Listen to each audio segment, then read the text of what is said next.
আসসালামু আলাইকুম প্রিয় শিক্ষার্থী ভাই বন্ধুরা। আজকে আপনাদের সামনে হাজির হয়েছি দশমিক শতকরার প্রকাশ।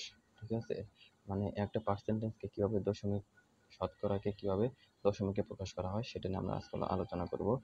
এখানে আমি দেখতে পাচ্ছেন আমি বেশ কিছু অঙ্ক লিখেছি, বা ক খ গ ঘ ম চ, টোটাল 6টা আমি অঙ্ক লিখেছি। 6টা অঙ্ক যদি আপনি বোঝেন তাহলে আশা করি সবগুলোই বুঝে যাবেন। প্রথমে দেখেন আমরা 25% লিখছি।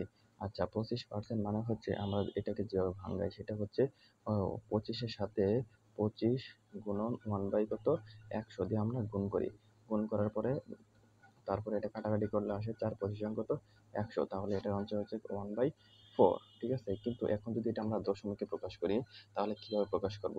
তাহলে এটা আমরা ধরেন আমরা এটা ভাগ করব, ভাগ 1। ঠিক আছে, তাহলে হবে, তাহলে এখানে 4 দশমিক যায় না, একের তো 4 দিয়ে ভাগ করা যায় না, তাহলে একটা দশমিক দিব, দশমিক দিলে এখানে একটা শূন্য হলো।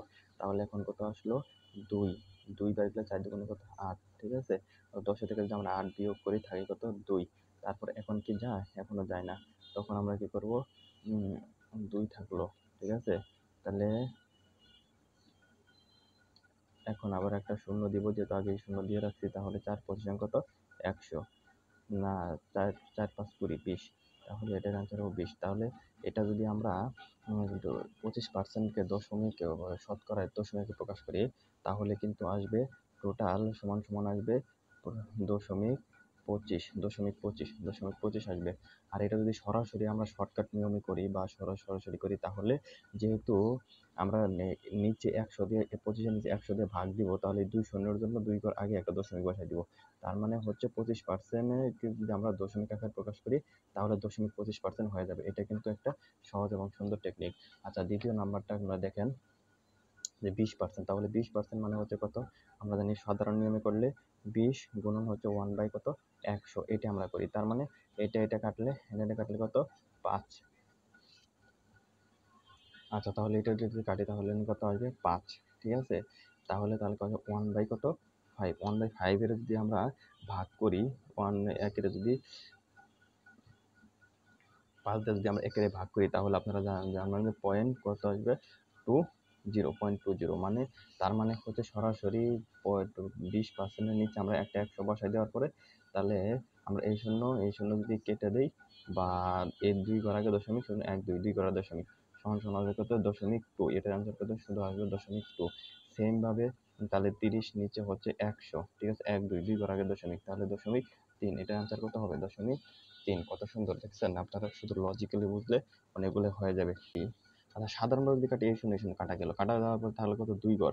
আচ্ছা, তাহলে 4-এর যদি আমরা 10 দিয়ে ভাগ করি, ঠিক আছে, তাহলে 1 2 2 ঘর আগে দশমিক, মানে যেহেতু 10 আছে তাহলে আমরা লজিক্যালি জানি 0.4 দিলেই কি হয়ে যাবে, এটার অ্যান্সার হয়ে যাবে। ঠিক আছে, আচ্ছা তারপরে দেখেন দশমিক কত 0.15%। আচ্ছা, 0.4 মানে হচ্ছে 0.40, কারণ দশমিকের পরে যদি একটা সংখ্যা থাকে তারপরে যে সংখ্যা থাকে সেটা তো আসলে দাম নাই, কিন্তু সেটাই বুঝতে হবে 0.4-এর মানে হচ্ছে 0.40। আর যদি দশমিক শুধু 4 লেখা হয়, যদি দশমিক শুধু আমরা 0.4 লিখি তাহলে কিন্তু দশমিকের পরে শূন্য দেওয়ার পরে কিন্তু 4 দিতে হবে, এটা হলো 0.4। আর যদি 0.40 বলে তাহলে কিন্তু দশমিকের পরে 40, অথবা 0.4 দিলেও বুঝি দশমিক কত লিখছেন 40। সেম ভাবে একইভাবে যদি আপনি দশমিক মানে হাফ লেখেন বা 50 লেখেন তাহলে দশমিক কিন্তু 5 দিতে হবে। আর শুধু 5 লেখেন তাহলে দশমিকের পর 0.5 দিতে হবে। এটা কিন্তু খুব গুরুত্বপূর্ণ একটা জিনিস। আচ্ছা, তারপর দেখেন এখানে লাগছে 15। ঠিক আছে, 15%কে আমরা দশমিক আকারে প্রকাশ করব। তাহলে দেখেন 15 নিচে কত 100, যেহেতু 1 2 দুইটা শূন্য আছে তাহলে 2 করার আগে একটা দশমিক দেওয়া যায়, শেষ সহজ নিয়ম। তার মানে দশমিক কত 15, এটাই কি, এটা হচ্ছে এটার অ্যান্সার। আচ্ছা, লাস্ট হচ্ছে নাম্বার 5। তাহলে 5/, কত নিচে 100। ঠিক আছে, তাহলে 1 2 2 করার দশমিক, তাহলে 1, তাহলে এখানে ঘরে আছে একটা, তাহলে আর একটা শূন্য দিয়ে এখানে এটাকে দশমিক বসাই দিব, তাহলে কত হবে 0.005। এটাই হচ্ছে কি এটা